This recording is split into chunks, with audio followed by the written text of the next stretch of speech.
Hey everybody, welcome back to FDUnights.com and our third episode of the Pete Cinella Show. Joel Godett, as always, glad to be joined by the head coach, Pete Cinella. Thanks, Joel. Tell me about the opening of conference play. I know record-wise, not the best start that you guys were looking for, but it's the top two teams in the conference in the preseason poll, and you've got the experience under your belt, and you've got those games out of the way.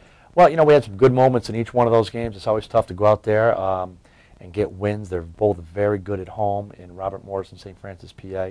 But we got off to a good start in both games. We had a pretty good lead in the St. Francis, PA game. And then against Robert Morris, it was 19-18. And both of those games, it was our sixth game in 10 days. Fatigue kind of set in as the halves wore on.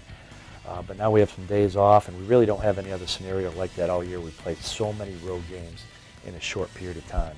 So we hope that we can find a way to play like we did to start the game for 40 minutes. And if we can do that, I think we'll be much better at home and in some of our road games. Take me through the way the St. Francis game broke down, because you guys had a nice lead 10 minutes into that. You were up 9, and then they kind of stormed back, and they went into the locker room with 30 points under their belts. Yeah, we struggled the last 6 minutes of that first half. That was a tough stretch for us. And then, you know, what I think it was the fatigue setting in and a little bit of foul trouble. But we came back and cut the lead to 2 on 2 occasions in the second half. And we just got to find a way to really not lose the energy and allow us to press and play at the pace we want to play for the 40 minutes. What did you maybe learn about your girls as well when you finally get into a conference setting and you see them fall down and make that effort? They made the adjustments in the second half, like you said, to come back and really kind of figure out what St. Francis was doing, just weren't able to get over that hump. We got to learn to play through those runs and not have the runs be so big. The other thing is we got to work on our zone. You know, both teams zoned us quite a bit, particularly as the halves went on, and in the second halves we saw a lot of zone. So we have to work on that and improve our zone offense. When you look at St. Francis too, what were your initial impressions? They're a team that's picked to win the conference. They're battle tested, just like you guys are. They've got some road games at Big East foes. Right. How did they kind of look as a conference barometer for you? They got a lot of offensive potential. They got a lot of weapons. I think they'll be very tough at home. I believe they've won maybe 30 of their last 32 home games, and they're going to, you know, if you can hold your home court in our league, it's very important, and I think they're going to do that. Back into that road trip, you get Robert Morris. A little bit of a different game just in terms of the complexion. I know Robert Morris shot the 3 really, really well. They were 9 of 13, which is probably the best shooting you've seen from anybody this season. I guess, is that the biggest factor when it came down to it? Yeah, they got a lot of talent. I mean, Robert Morris has some of the best high-end players in our league, 3 or 4 of the top players. So they really got a lot of talent. You got to find a way to try and fatigue them and maybe to get them in foul trouble. But they don't miss when they're open, and you got to find a way to not give those top 2 or 3 players the open looks. And they rebound too. Yeah, they're both very good rebounding teams that we face. So we didn't do a bad job on the boards this weekend. We rebounded even, and we have been getting better at our rebounding. So that's an area that I think we're getting better at. Some individual performances that I think stood out for you. Danielle Pankey gets double-figure scoring in both games, and I know throughout the season that's something you've harped on, is that we need Pankey to be a double-figure scorer for us, and you're finally starting to see that consistency set in for her as well. Yeah, she hit her drives this weekend. She had some nice runners, and she found a way to get to the foul line. And we need her to be a consistent double-figure scorer. And now the next step is to get her three-point shot more consistent. But if she can do that, she'll get double figures for us every night. Tell me a little bit about her backcourt mate. We've talked a lot about Mariah, not so much in this setting. She struggled shooting the basketball. Got you 20 points over the course of the couple of games, but with teams kind of taking away her kind of initial offensive option, she had 9 assists against St. Francis, which is a nice little kind of added thing that's grown with her game through her years here. You know, now that she's rebounding the ball better this year, her assists in the last few games have really been sharp. And even though she may not have gotten them in the Robert Morris game, she had a lot of nice passes. So she's improved her passing ability, and we need her to continue to do that because she does draw a lot of double teams, and she needs to push it in our fast break. So we need her getting assists. In the post, Esther Wallace comes back. Just from a mental standpoint, is that huge for you guys to have the captain on the floor? That's big. You know, she hadn't practiced much, so she kind of just got those games under her belt.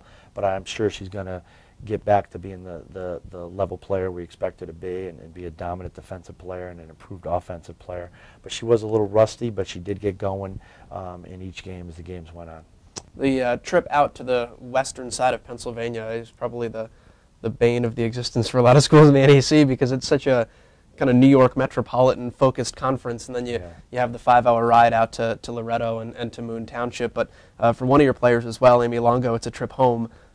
So is it neat, senior year, kind of you go through those things that close out your college career, and she gets to go home and play in front of the home crowd? Well, you know, she had her family there, and you know, Amy, as everyone on our team knows, is one of the hardest workers and most dedicated players, and she's been getting better every week, and we expect her to continue to be one of our solid players off the bench and just hustle and work hard and do a lot of different little things. She's good at doing little things, rebounding the basketball, setting screens, moving the ball, and improving her three-point shooting. So she's really, you know, been a strong senior for us, and we continue to need her to be a leader and a more vocal leader.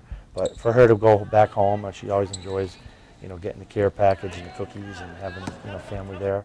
But you know, she's had a good career for us. We need her to be a very strong senior this year. Amy Longo is our spotlight player as well. Had a chance to sit down with her, talk about her trip home, and how her senior season has unfolded. Our spotlight player this week is senior forward Amy Longo, who had a nice treat this past weekend. You get to go to Robert Morris, to St. Francis. I guess in essence you get to go home. Yes. What's it like to go play in front of the home crowd?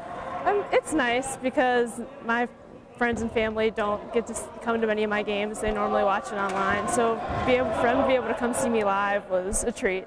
You said you had 20 some odd people come? Yeah, so Robert Morris, I had my family, my old coaches, and some of my friends came to visit. Did you have to do any ticket stealing from teammates? How did that Yes, work? I had to steal tickets from at least 4 of my teammates, yes. And I guess cheering section, is it neat? I mean, to score and hear the uproar on the road of all places too? Especially because in Pennsylvania they tend to draw a lot of fans, so we don't. For my parents were the only ones there at Robert Morris, but I mean, they had like a small little crowd there, and they were cheering, so. It never gets old. It doesn't get old. You had sophomore year, junior year end this year. Yes. Which is a little unusual, but I'm sure it's a welcome treat.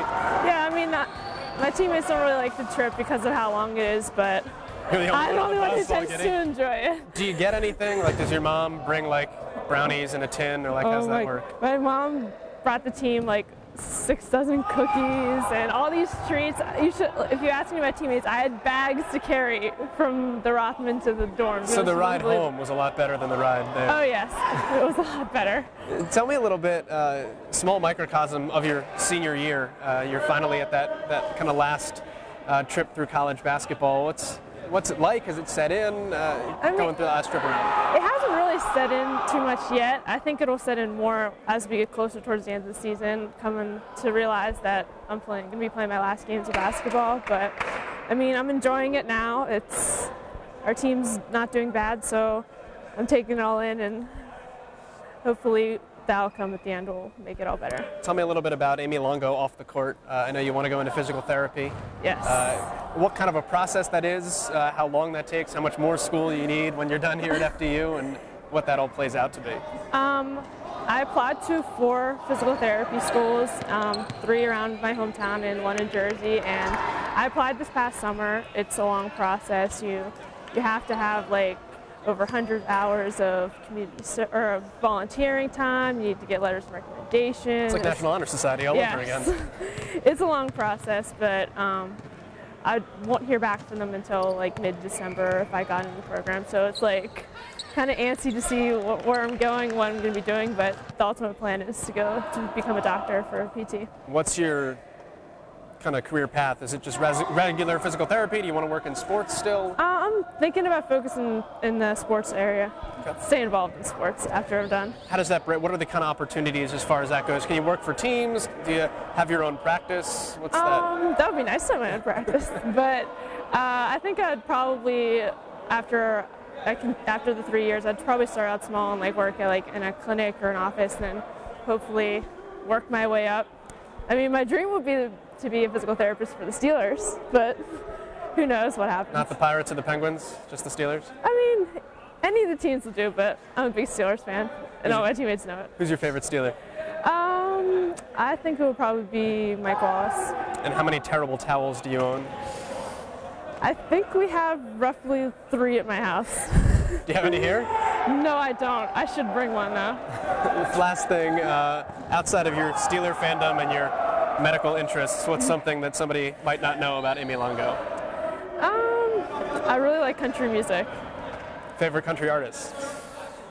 Probably Taylor Swift. And the awards just happened too, didn't they? Country Music Awards? Yes, I missed them though. I know. For a game or just? I don't know if we had practice or game, something basketball related. I'm not coordinated enough to know if they overlapped, but I think practice or game, something happened that I missed it. Amy Longo, our senior spotlight here on the Pete Cinella Show. Appreciate the time. Best of luck in your career path and on your senior season. Thank you. All right, Coach, you guys have a nice kind of restful after all the games packed into so many days, a nice restful week, 2 weeks here coming up. You've got just one game over the course of 16 days. It's Stony Brook coming up on Wednesday. They're just a 1-6 team, but that one win is over Robert Morris, and they've got some pretty diverse options on offense. It could be an interesting test. They've played a lot of low-scoring defensive battles, so I expect it to be that type of game. We are at home, and we got to find a way to take care of our home court. But Stony Brook is a well-coached team that's playing really good defense. It's going to be a tough battle for both teams. And they beat Robert Morris, who right now looks like to be one of the better NEC teams with their 7-1 record. So that was a good win for them. And we really got to come out for a tough fight. But we've had a lot of days off over these next couple of weeks. It's a chance for us to really get improving our game and get a little bit of rest in, but really to try and practice, because we haven't had a lot of opportunities. We've been on the road 4 straight weekends, a lot of road games, a lot of tough games, and now we got to try and get better. There's a different mentality too when you're practicing in preparation for games, and then when you get this break, you've got finals in there too. But from a basketball standpoint, you're really able to take the kids back and say, we don't have to prep for an opponent, we don't have to prep for this game plan, we can prep for ourselves and worry about things we individually need to do to get better. Right. Yeah, we gotta do stuff in practice and tweak our offense, improve our defense, get better at fast breaking, and then make the progress that we've been doing with rebounding, continue that progress. So there's a lot of things we got to work on, and you're right, sometimes you need a week to practice and to fix the things that after 10 games need to be adjusted. Chance to go back to the non-conference slate in all of this as well. You have a couple more games, including Stony Brook, to round it out, and then you get back into the meat of the conference schedule. It's interesting the way that the schedule kind of plays out that way, and that you get that little kind of conference preview. It's almost like an amuse to the conference. What does that do for you as a team in terms of evaluating early and in terms of getting a sense of the league a little bit earlier than maybe you'd expect? You get a chance to look at who's doing well in your conference and who you're up against. It is a little different playing those two conference games in the middle of the out-of-conference schedule. But we got to see two of the best teams on their home court, and now we know what we got to do to get better. But it looks like our league is very strong this year. Right now, our conference RPI is 15, which is out of 31 leagues. We're in the top half of conferences in the nation. And it seems like we're getting better and better every year. Our league. Statistically, it looks like you guys are more of a defensive league this year as well. You've got 5 of the top 70 scoring defenses are in this league. Sacred Heart is 3rd in that category. You guys are in the upper echelon as far as field goal percentage defense goes. Is that kind of an indicator of maybe some more grinded out type games? It's going to be a lot of low scoring games. We see that with just looking at scores within our conference and out of conference. So there's a lot of good defensive teams, a lot of big, strong physical teams. It is. A lot of these games are going to be in the 40s and 50s.